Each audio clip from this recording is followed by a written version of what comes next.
wanted to amputate my leg. I'll never forget that day.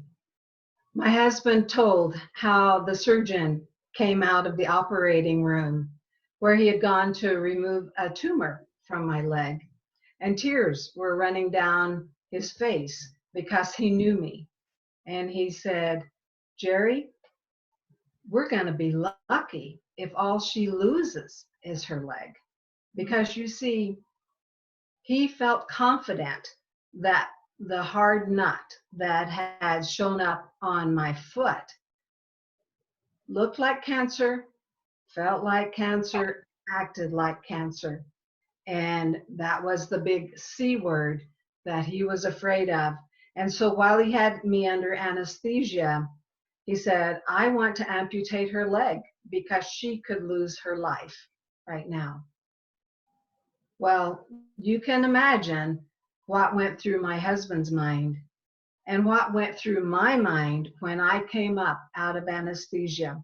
Because fortunately, my husband, bless him to pieces, said, no, doc, no amputation. We've got to get a second opinion here. Wow.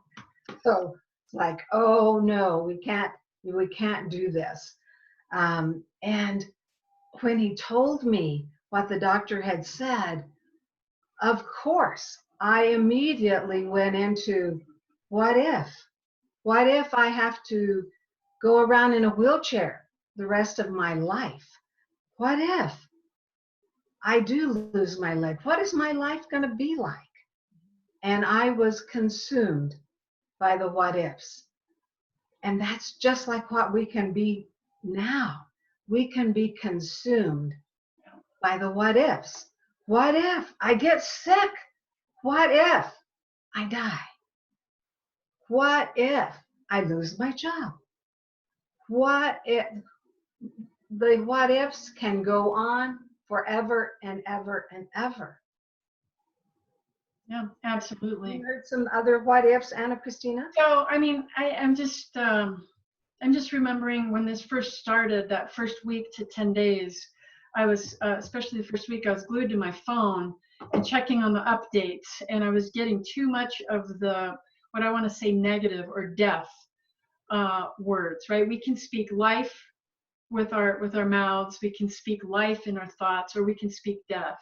And very frankly, because this virus kills so readily, there's a lot of death in the news, a lot of death in the economy, a lot of death in relationships, a lot of death in people being able to get food and toilet paper, right?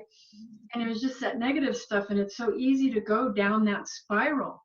What if one of my children gets sick? What if we can't, what if we lose, like you said, lose work, lose health, lose relationships? I mean, really, there's a lot of loss. And instead, we get a choice, don't we? Yes, we do. We get a choice, and we do have control over some things, and some of those things include our choices, include our mindset, include corralling our emotions, include our relationship with somebody or something bigger than us, right? Our relationships with other people, our faith relationship with God. And it includes our physical, right? Are you going to just sit on the couch and eat Doritos and what else? I mean, just like overdosing on ice cream and Doritos, or are you going to get up and control your schedule? Control yourself, spiritual, mental, emotional, and physical. We hit on all of those. So that idea of the what if, I did go down that yucky road. And I lost it a couple times in the kitchen, a couple times here in my office. I lost it. And the wheels came off, and I just started sobbing. Yeah. And the bottom line is, every time that I did that, I was really solidly focusing on the wrong what if. There you go. Going down the wrong track. So what if we go down a different track? Instead of the negative stuff, let's just talk about a couple of what ifs, or a few what ifs, in the positive direction. So what would be a what if, even in the midst of this crisis, even in the midst of all that stuff? What are some positive what ifs that we can think of real quick, just to share as tools? Yeah, let me just go back to my example. My husband, who was being so strong and encouraging me. What if this turns out to be nothing, which ultimately that was benign, even though I had 10 surgeries on my leg because it kept recurring and the doctor kept wanting my leg to be amputated. And so all the facts were out there seemingly. That was dire, that was dismal. Frankly, that was depressing. And so to go away from that, to say, well, what if that doesn't ever happen? Yeah. What if you still are going to walk away with two good legs? And, you know, just beginning to think of that, and instead of envisioning myself in a wheelchair, I could say, hey, I am going to get up and walk out of this place no matter what. It begins to change your focus when you say, what if something good were to come out of this? Mm-hmm. You know, what if something good is going to come out of this time? I can tell you just on a small level, I've learned to do Zoom. I've learned to do online courses. I've learned stuff. That's a what if. That is a good thing. Yeah. What if I can get a gift out of this by becoming stronger? What if I can strengthen my relationships with family members that I haven't been as close to before?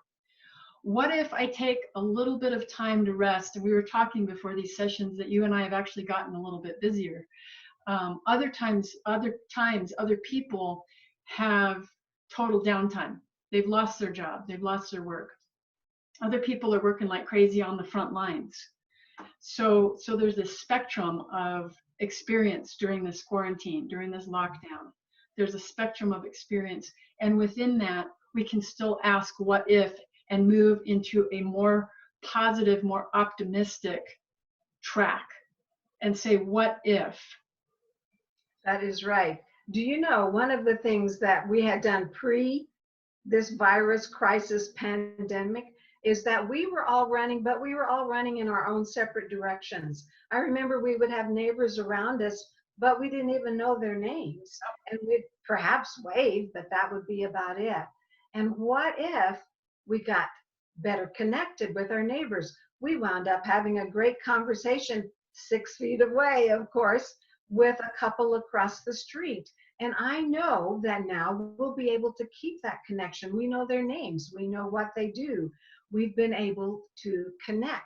And already I'm saying that is something good, that instead of saying, what if I'm just stuck in my house here and so isolated?